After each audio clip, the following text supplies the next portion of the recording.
বর্তমান সময়ে আমরা যারা সোশ্যাল মিডিয়া ব্যবহার করি, ফেসবুক, ইনস্টাগ্রাম বা টুইটার, আমরা সব সময় দেখতে পাই নানা ধরনের ফটো সবাই আপলোড করে থাকে। সবাই চায় তাদের ফটোকে আকর্ষণীয়ভাবে আপলোড করার জন্য বা প্রোফাইল ফটো হিসেবে ব্যবহার করার জন্য। তো আপনি যদি আপনার কোনো ফটোতে আপনার প্রোফাইলের সব ডিটেলস দিয়ে যদি ফটো আপলোড করতে পারেন তাহলে কেমন হয়। আজকের ভিডিওতে আমি দেখাবো কিভাবে আপনার একটা ছবিকে খুব আকর্ষণীয়ভাবে একটা লুক দিতে পারবেন এবং কি সেটা আপনি আপনার ফেসবুকে বা আপনার ইনস্টাগ্রাম অথবা টুইটারে আপলোড করতে পারবেন। চলুন শুরু করি আজকের ভিডিও। আসসালামু আলাইকুম, আমি শফিকুল ইসলাম, আপনারা দেখতেছেন টেক মাস্টার ভিডিও। তো চলুন শুরু করি আজকের ভিডিও। তার আগে ছোট্ট একটা অনুরোধ, আপনি যদি আমার চ্যানেলটি এখনো সাবস্ক্রাইব না করে থাকেন দয়া করে চ্যানেলটি সাবস্ক্রাইব করে দিবেন, আর যদি আগে থেকে সাবস্ক্রাইব করে থাকেন তাহলে অসংখ্য ধন্যবাদ। চলুন শুরু করি আজকের ভিডিও।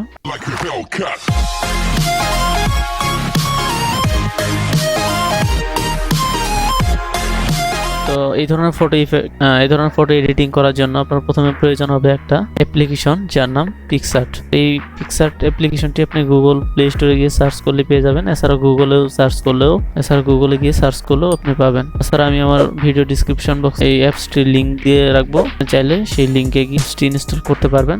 তাছাড়া এর আগের একটা ভিডিওতে আমি দেখিয়েছি যে এই অ্যাপসটি কিভাবে ইনস্টল করতে হয়, আপনি চাইলে সেই ভিডিওটিও দেখে আসতে পারেন। তো চলুন শুরু করি। তো প্রথমে আমি PicsArt অ্যাপসটি ওপেন করব। সবার প্রথমে ওপেন করলে এই ধরনের ইন্টারফেস দেখতে পাবেন। তো এখানে যে প্লাস আইকন দেখছেন, প্লাস আইকনে ক্লিক করবেন। প্লাস আইকনে ক্লিক করার পরে আপনি আপনার গ্যালারি থেকে যে ফটোটি এডিট করতে চান ওই ফটোটি নিয়ে নেবেন। আমি ফটোটি নিয়ে নিচ্ছি।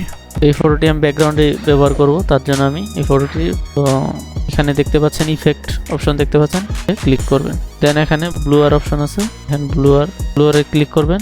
ব্লুয়ার হয়ে গেছে। আপনি চাইলে এখানে কাস্টমাইজ করতে পারবেন, কমিয়ে বাড়িয়ে নিতে পারবেন। ব্লুয়ার করে দিলাম।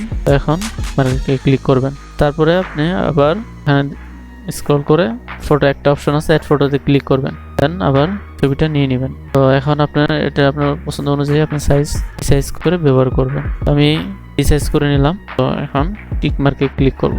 হয়ে গেল।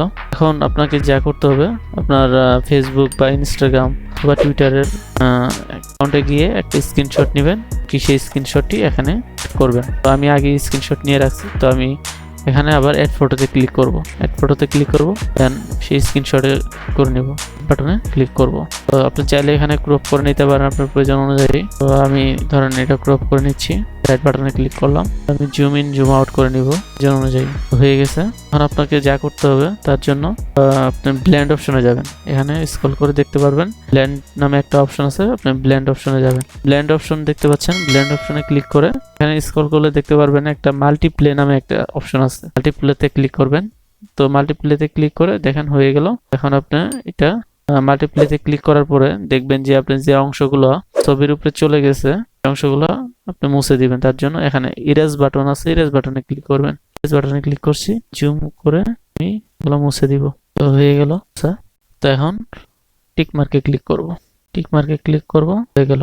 তো আপনি যদি এখন ছবিটির লুকটা আরো একটু সুন্দর করার জন্য আপনি এখানে আবার অ্যাড ফটোতে ক্লিক করবেন।